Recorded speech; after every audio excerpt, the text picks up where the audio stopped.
E a conciliação, ela, de certa forma, tem uma relação bastante conturbada com a mediação.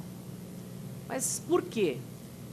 Porque até hoje, no Brasil mesmo, apesar da Resolução 125, ainda não se chega a nenhum consenso e nem vai se chegar do que é cada um. Onde é que estão os limites, onde é que estão os parâmetros entre mediação e conciliação. E, na verdade, nós vamos tentar discutir aqui qual seria a relação ideal entre as duas. Se é de competição, se é de confusão, se é de parceria, se é de complementação. E eu vou começar contando uma situação que ocorreu no TRT de São Paulo. Foi resolvido a criar o núcleo de conciliação e mediação, o núcleo de solução de conflitos, né, como na Resolução 125. E aí nós formamos a primeira turma de conciliadores e fomos, então, para o estágio supervisionado. E eu fui uma das professoras, então também supervisora de algumas conciliadoras e conciliadores na prática. E utilizamos isso não através de simulados, através de audiências conciliatórias reais. E a minha primeira conciliação, a conciliadora era deficiente visual, a Clarice. E a Clarice estava muito insegura. Como todos os conciliadores, quando estão começando a trabalhar, ficam inseguros. A Clarice, ela estava mais insegura ainda, porque nem era formada em Direito e nem conseguia ler o processo. Então, a Clarissa falou: doutora, será que eu vou conseguir? Eu disse: vamos ver, Clarissa. Então, eu começo. E comecei dizendo: olha, a Clarissa é a mais nova conciliadora aqui, formada no nosso curso, e ela é deficiente visual, como vocês estão vendo, e ela está em dúvida se deficiente visual pode ou não ser conciliadora. E, para mostrar para a Clarissa que isso é possível, eu não vou abrir os autos. Faz de conta que eu também sou deficiente visual. E aí nós vamos ver se é possível fazer conciliação sem ler os autos. E perguntei para os advogados do que se trata.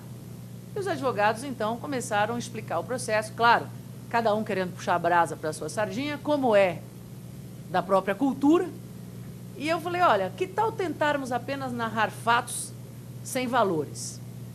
Sem tentar defender o seu ponto de vista. Vamos tentar esse exercício, que não é fácil, mas vamos tentar. E aí, os advogados começaram, então, a contar a situação. E eu falei: bom, e agora vamos, então, ouvir o que as partes têm a dizer sobre isso.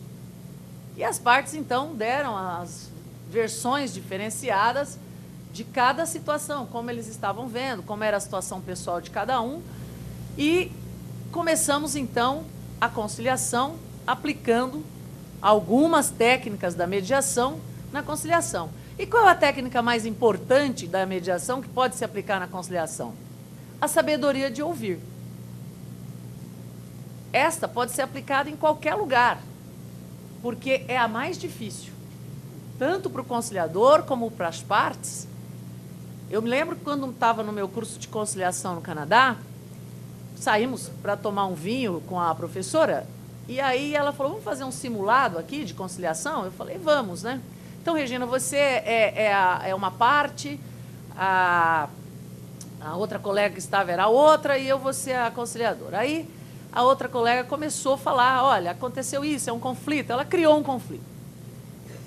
E aí, antes de eu começar a falar o meu ponto de vista, a instrutora falou assim: peraí, o que ela falou? Aí eu fiquei assim, ela falou: claro que você não sabe, porque enquanto ela falava, você estava preparando sua defesa. Você sequer escutou o que ela está falando. Então é muito difícil você compreender se você não escutou o que ela está dizendo. E era verdade. Ela estava falando e eu já estava aqui, ó, maquinando o que fazer para dar a contrapartida. Então, foi muito interessante esse episódio, essa tentativa de conciliação com a Clarissa, porque ela mostrou que mesmo não podendo ler o processo, não podendo enxergar aquele tipo de linguagem escrita, ela podia conciliar. E aí, ouvindo as partes, ouvindo as pessoas, eu falei, Clarissa, agora eu vou deixar você atuar. E ela teve um trabalho brilhante, porque ela se sentiu segura, informada, percebeu que ler os autos não era o mais importante ali na conciliação, que existia um contraditório oral, onde se o advogado dissesse alguma coisa, ela não ia julgar nada, então, ela não precisava buscar provas, não tinha que se preocupar com mentiras, não tinha que se preocupar com o que estava escrito ou não nas peças processuais e na litis contestatio. Então, a conciliação fluiu maravilhosamente bem. E como a Clarissa, nós também temos deficiências, não só visualmente falando, física, mas, por exemplo, nós temos deficiência do conhecimento da psicologia para lidar com os conflitos. Nós podemos ter deficiência do conhecimento jurídico para lidar com alguns litígios. Nós podemos ter deficiência de conhecimentos de valores religiosos para lidar com alguns tipos de conflitos. E esta é a importância da dinâmica. É como suprir as deficiências de todos que participam. Não só do conciliador, do mediador, mas como as deficiências das partes que não estão entendendo o que está se passando. Daí a importância do saber ouvir, do tentar compreender e do tentar aprender dentro de cada sessão de conciliação ou de mediação.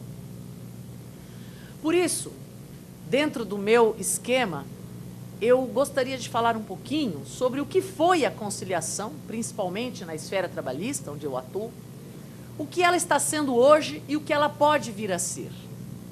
O que foi a conciliação trabalhista? Foi o que vocês, talvez, da área comum, apelidavam de mercado de peixe. Se ia nos saguões, nos corredores, através dos classistas, e ficava se gritando o nome das partes e perguntando se tinha acordo e pedindo para as pessoas diminuírem um pouco para tentar fechar o acordo para não ter que levar para o juiz a audiência. E nesta concepção foi se fazendo em algumas quantidades e os classistas justificando a sua utilidade dessa forma. Acabou-se o classista. Não existe mais classista há alguns anos, embora a sua sombra e o medo deles ainda exista, mas eles hoje não existem mais. A conciliação, então, passa a ser exercida única e exclusivamente pelos juízes nos 2 minutos que eles têm diante de uma audiência marcada para 10, de uma pauta de 20. Então, como pode ser uma boa conciliação se você não tem tempo? Exceto se você encher uma sala de gente e atrasar por 2, 3 horas a próxima audiência. Aí você tem tempo, porque você não se preocupa com as pessoas que largaram o seu trabalho, seus afazeres, a sua família, e deixou lá esperando 2, 3 horas, porque são obrigados a esperar, porque agora eu estou fazendo a minha conciliação, que tem que ser bem feita. E vocês, se quiserem, que esperem a vez de vocês, porque se eu chamar a qualquer momento, se vocês não tiverem a revelia, vão perder tudo, ou então confissão. Então, esperem mesmo, fiquem aí na sala, bem calmos e tranquilos, que eu estou fazendo conciliação. Então, é isso. A conciliação inserida no contexto da audiência, feita pelo juiz, é exatamente isso. É a conciliação sem tempo, que significa proposta de acordo? Não. Então, vamos passar para frente. Ou é a conciliação com tempo, mais elaborada, que quem está participando está muito bem, obrigado, e quem não está participando, que espere. Essa é a conciliação. Com a criação dos núcleos, no caso do Justiça do Trabalho de São Paulo, criou-se um núcleo permanente de conciliação, está se fazendo algumas audiências em paralelo, exclusivamente para a conciliação. Então, já se foi um passo melhor, porque já se tem mais tempo, já se tem algumas pessoas formadas em conciliação, entre aspas, formadas porque frequentaram um curso, horário mínimo que está previsto na resolução, de 35 horas, e estão tentando fazer conciliação. Mas existe um certo medo de trazer gente de fora da justiça para fazer conciliação. A tendência é melhor pegar juiz aposentado ou servidor aposentado.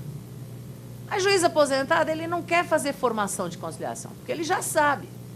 Ele fez acordo há 30 anos, ele não vai sentar numa cadeira para assistir gente falando sobre o que é conciliação, porque ele nem sequer parou para pensar que a conciliação pode ser diferente daquilo que sempre foi. Então, se colocá-lo lá, eu me lembro que a coordenadora do nosso núcleo, um dia lançou na lista o seguinte: graças a Deus consegui a dispensa do curso para juiz. Não vai precisar mais fazer curso, porque eles não queriam fazer, eles se sentiam humilhados em ter que aprender a ser conciliadores. Então, graças a Deus, o CNJ conseguiu dispensar. Bom, a proposta é a leitura da resolução como ela é, não como eu gostaria que fosse.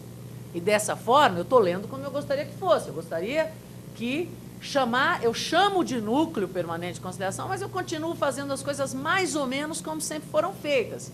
Eu trago pessoas para fazer acordo, só que eu tiro do contexto da audiência, eu dou um pouco mais de tempo, eu finjo que dou um curso para elas se formarem, e aquelas que já têm uma experiência maior como juiz não precisam fazer curso porque elas já sabem. Bom, então essa transição está criando, de certa forma, uma certa deturpação no objetivo. Mas e como fazer para mudar isso? E aí eu me lembro de uma palestra que eu assisti, em que o sujeito ouviu lá uma teoria bastante bacana sobre como viver com qualidade de vida, com alguns princípios voltados para o espiritualismo e tudo mais. E aí o sujeito perguntou assim: olha, faz 2 anos que eu estudo essa teoria e eu acho bárbara, eu acho ótima, maravilhosa, entendo perfeitamente, já peguei as apostilas, montei um cursinho, dou aula sobre isso. Agora eu queria perguntar uma coisa para o senhor: como é que eu vivencio? Aí eu falei: poxa, como é que ele vai sair dessa, né? Porque ele entendeu, concordou, repetiu, deu aula sobre o assunto, só não sabe vivenciar. Aí o palestrante virou e falou assim: quantos anos você tem? Ele falou: eu tenho 38 anos. Há quantos anos você está lendo, conhecendo, praticando essa nova teoria, esse novo jeito de viver? Ele falou: há 2. Aí ele falou: pois é, são 2 contra 36.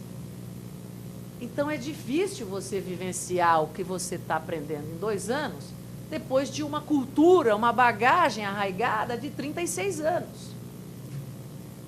Leva tempo. E é assim. Como é que uma justiça com uma cultura de litigação, de poderio, de decisão, de imposição, que vem 60, 70, 80 anos de cultura, vai mudar em 1 ou 2, porque tem umas pessoas que foram aí para o Canadá, para os Estados Unidos e para a França, e acharam aí uma teoria maravilhosa para lidar com conflitos, e querem nos convencer do dia para a noite que essa teoria é muito boa e é muito melhor do que a gente tem, vamos jogar tudo fora. Não é assim. As coisas demoram para mudar, como demoraram para se construir. E são iniciativas como essa que podem ser o 0,01% de mudança. E são experiências como a que vocês vão vivenciando, que vão levando algumas mudanças que vão ter efeito, talvez, nas próximas gerações. Então, o Tribunal de São Paulo, ele já tem um núcleo de conciliação. Mas ele não é um núcleo voltado para os objetivos que quem estuda mediação consegue identificar na resolução. Eu vou contar um exemplo para vocês. Nós fizemos um curso, um encontro de juízes, em Arraial da Ajuda, e o tema era esse: conciliação. Foram alguns juízes, claro, porque vocês sabem que em grupo os resorts saem mais barato. A gente paga menos para ficar no resort maravilhoso, não é mesmo? Então foram vários juízes, porque sai bem mais barato. Aí também a gente começava às 3 horas da tarde. Olha, eu queria esclarecer, foi cada um com o nosso dinheiro, não teve patrocínio não. E a gente começava às 3 horas da tarde, então dava tempo de pegar uma praia, super gostoso, de manhã. E aí a gente ia às 3 horas, porque o sol também mais que isso é muito, aí ia às 3 horas da tarde. E o presidente do nosso tribunal foi o primeiro a chegar na minha palestra. Eu ia falar exatamente sobre isso, sobre conciliação, qual era a minha visão de conciliação. E eu comecei a palestra dizendo: olha, a visão de conciliação, primeiro, não é para diminuir o processo do judiciário. E a conciliação precisa ter tempo, pessoas qualificadas, precisa ter gente que realmente tenha vocação, precisa ter seleção de processo com vocação conciliatória, precisa ter logística, precisa ter participação, precisa ter gente que acredita. E falei lá 1 hora do que eu achava que deveria ser a conciliação, a minha maneira. O que eu acho que deve ser conciliação? Qualificada, como? Com as técnicas e princípios da mediação.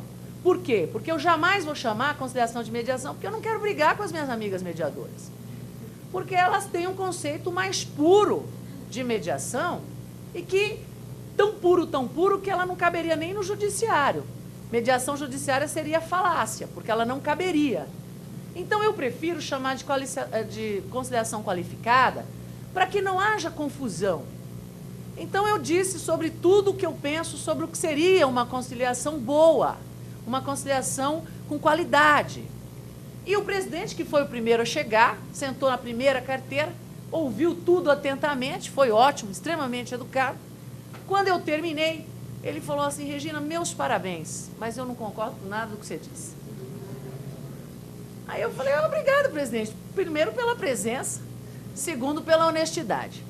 Ele disse para mim: Regina, eu acho que conciliação é sim para desafogar o judiciário e acho que não é papel do juiz, nós estamos fazendo isso assim, esporadicamente, porque o nosso papel é julgar mesmo, somos formados para julgar, e só estamos fazendo conciliação porque a nossa estrutura ainda é precária para julgar com celeridade, com eficiência. Eu falei: presidente, perfeito, muito obrigado pela sua opinião, a sinceridade, e vamos continuar aí nessa viagem, né? Porque eu tenho certeza que a sua opinião é a maioria, é a que prevalece.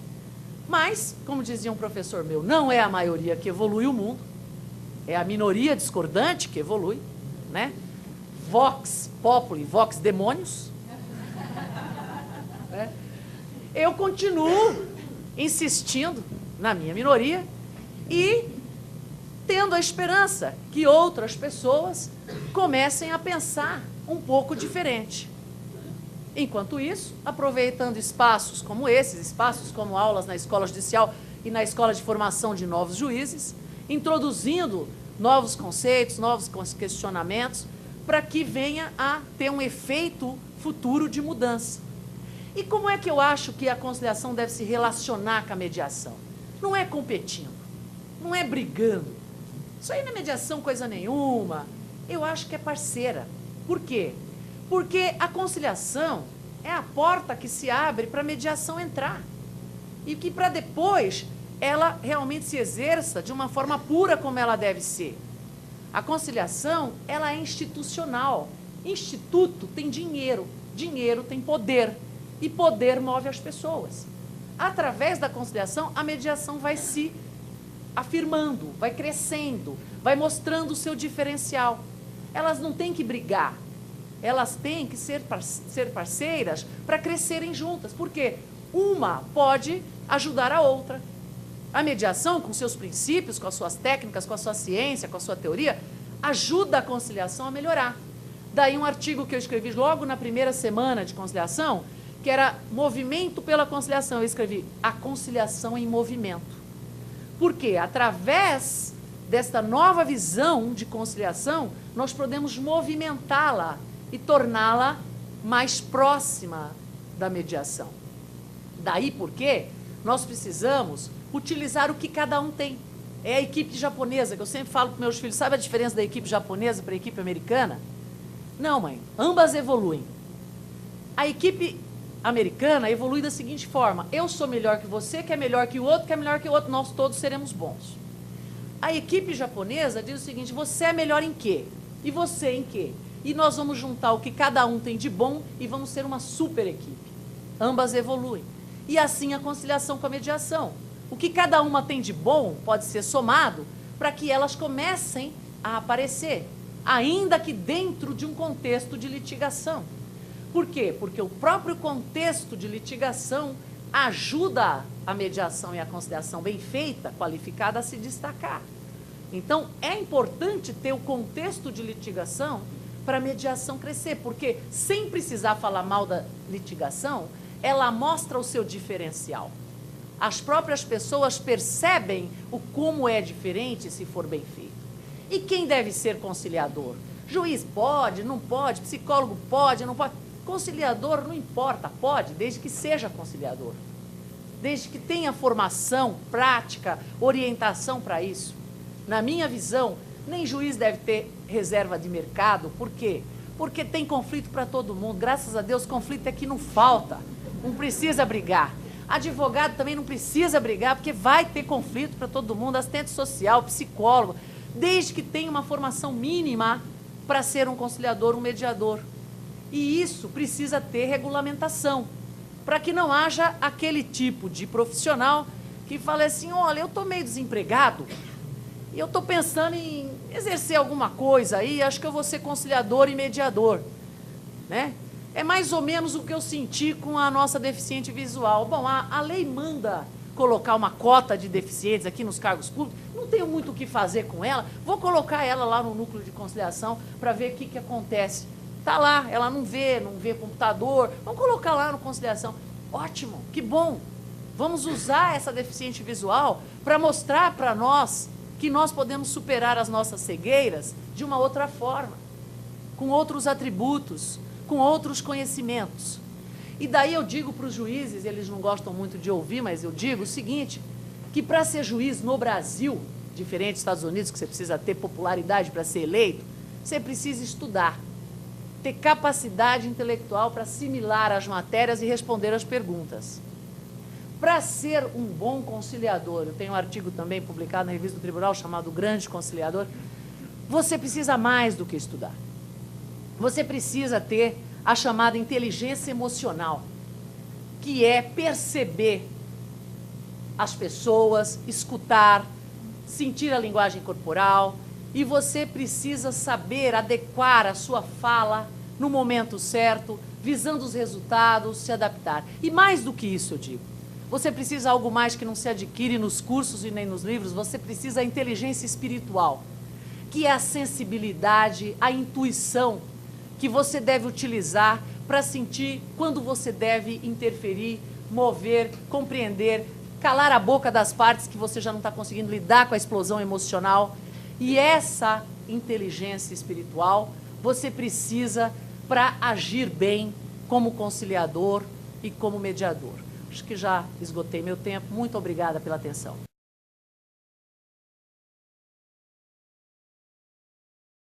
E uma das questões que a gente verifica muito desde a instalação do Centro de Conciliação e Mediação em São Vicente, que já aconteceu há aproximadamente 3 anos, antes mesmo da Resolução 125, é a questão da resistência, né? A resistência, tanto por parte do magistrado, que, como a doutora Regina falou muito bem, ainda não se sensibilizou, muitas vezes por não conhecer, né, a forma como essa prática é desenvolvida, por não conhecer os resultados e o grau de satisfação, né, tanto para os usuários, aí, tanto para as partes envolvidas no conflito, como para o próprio magistrado. Né, a gente percebe que os colegas não tiveram ainda acesso, muitas vezes, a esse tipo de informação, de conhecimento. Né? Então, isso determina uma resistência muito grande, né, por parte dos nossos colegas aí na questão dos encaminhamentos e nas orientações até, eventualmente, a orientação para a utilização pré-processual da mediação. Né? E aí, com relação ao advogado, eu acho que a gente está realmente, como disse a doutora Regina, num momento de mudança de cultura, né, e é uma cultura que, dentro do Poder Judiciário, dentro da nossa formação jurídica, ela está estabelecida há muito tempo, né? Então, é muito difícil a gente descondicionar esse olhar. Né? Isso envolve todo um trabalho interior, porque eu acho que é uma mudança da cultura do litígio, da cultura do apoderamento do litígio, né? Porque tanto o juiz como o advogado, eles se sentem o dono daquela briga. Né? Como é que eu vou abrir mão dessa briga e vou passar esse conflito para um terceiro, aqui até fora do judiciário? Então, a gente percebe essa né, essa resistência, ninguém quer largar, né, da sua briga. Como disse a Regina, a gente tem, né, inúmeros tipos de conflitos, cada um demandando uma espécie de intervenção, né, porque é claro que existem conflitos em que a mediação ela não vai ser um instrumento ideal, né? Eu, por exemplo, trabalho no juizado com milhões de conflitos de consumo. A gente trabalha com grandes empresas, a gente trabalha com questão de direcionamento de política de acordo. Não é? Então, infelizmente, a intervenção é outra. A intervenção é tribunal, núcleo de conciliação, chamar essas empresas para, né, mudar a política de acordo. Mas a mediação e a conciliação, muitas vezes, elas se revelam inadequadas. Né? Então, aí é o papel do juiz, não, o papel tradicional de sentença. Né? A gente determina e é a ferramenta adequada. E essa resistência por parte dos advogados, eu percebo que vem também muito, né, de uma falta de informação sobre a utilização da mediação, sobre as ferramentas que são disponibilizadas na mediação, mas também de um receio muito grande da perda de mercado de trabalho. Né? Um dos motivos pelos quais a doutora Carla foi lá até Santos falar um pouquinho sobre isso, porque a gente percebeu, quando da criação do centro, nós temos muitos advogados que trabalham como conciliadores, principalmente na área da família, né, que já trabalhavam junto às varas de família lá em São Vicente. E, quando da criação do centro, nós começamos a trabalhar muito com audiências, sessões pré-processuais. A parte se encaminhava direto ao centro, o convite era dirigido pelo próprio centro, né, a parte contrária. E nós observamos que houve uma resistência enorme e uma orientação da OAB local, no sentido de que esses advogados não mais servissem como conciliadores, porque, afinal de contas, aquilo representava uma perda, né? Aquele conflito ele não ia nascer. Né? E isso é uma realidade muito, muito presente no interior, né? Que os advogados, muitas vezes, dependem e contam muito com a questão do patrocínio jurídico por parte de quem não conta com a possibilidade de construir advogado, vivem muito de certidões, né, do convênio. Então, existe toda uma necessidade de mudança de postura, inclusive de envolvimento do advogado, porque o advogado ele não precisa ser alijado, né, dessa participação na composição de um conflito extraprocessual. Ele precisa, sim, se equipar para poder ser dotado dessas ferramentas para a resolução pacífica, né, e para a composição de um conflito. E eu acho que esse entendimento ele vem acontecendo, felizmente. É muito interessante a gente ver que é lógico, ele é vagaroso diante de toda essa cultura, né, arregimentada há muito tempo, mas ele vem acontecendo, a gente percebe um interesse cada vez maior dos advogados pela formação pessoal, né, no instrumental da capacitação aí para desenvolver as técnicas de conciliação e mediação. E nós percebemos também que essa resistência, aos poucos, vem se dissolvendo. Né? A gente precisa fazer muita propaganda, eu acho, positiva, né? Mostrar muito resultado, mas ela vem se dissolvendo, felizmente. E uma coisa que se percebe, assim, pela experiência lá do nosso centro, é que existe uma resistência maior nesse tipo de encaminhamento, tanto na parte pré-processual como processual, quando existe a questão patrimonial envolvida, não é? Quando as partes litigam em torno de bens. Isso, na área de família, é muito visível. A gente percebe que, quando são questões que, evidentemente, demandam uma abordagem mais psicológica, de escuta, de composição, não é? Porque existe, eventualmente, guarda de filhos, interesses pessoais, né, de vida cotidiana, a coisa ainda é mais fácil. Agora, quando a gente se depara com conflitos versando divisão de patrimônios, né, a questão patrimonial envolvida até na própria remuneração, né, do advogado, existe ainda uma resistência. E essa informação me foi trazida recentemente por uma das nossas mediadoras, que trabalha ali no centro, porque ela me contou que, desses casos encaminhados, todos os casos que são encaminhados para mediação pelas varas de família, existe um retorno, né, em termos de formulação de acordos no processo de origem muito grande. Né? E a questão realmente esbarra nos conflitos em que se discute questões patrimoniais. É claro, a gente sabe que a mediação ela não tem por objetivo, né, ela não visa a formulação de um acordo necessariamente, né? Ela visa dissolver conflitos de comunicação, visa empoderamento, ela visa prevenir litígios. O objetivo não é esse, mas o que a gente verifica é que, como uma consequência natural, né, dessa nova forma de entender as relações, né, por parte dos envolvidos, a formulação de acordo ela é uma consequência natural.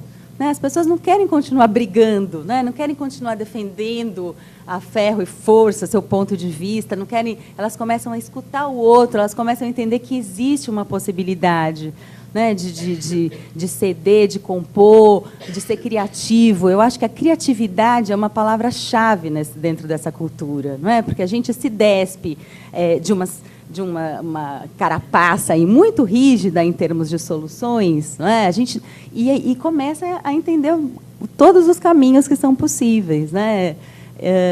E é uma ferramenta importantíssima, eu acho que para um momento que a gente vive no mundo, né? É um momento tão impregnado de barbárie, é um contraponto, né? Um contraponto em termos de visão, de uma outra maneira de entender as coisas. E aí eu acho que é essa questão que a doutora Regina falou, quando a gente pensa em espiritualidade mesmo, né? O uso dessas ferramentas da conciliação e da mediação, eu acho que ele está muito ligado a um outro entendimento da vida, né? Da forma como a gente pode desenvolver, como a gente pode ter o conflito como uma oportunidade para crescer, né? Porque os conflitos são inerentes, eles sempre vão existir, eles são cotidianos, né? Eles são mais ou menos graves, de acordo com a repercussão disso na nossa vida. E eu acho que a utilização dessas ferramentas, a gente percebe no judiciário, as pessoas passam a entender o conflito como uma oportunidade de mudança, uma oportunidade de visão, né, daquela situação, uma visão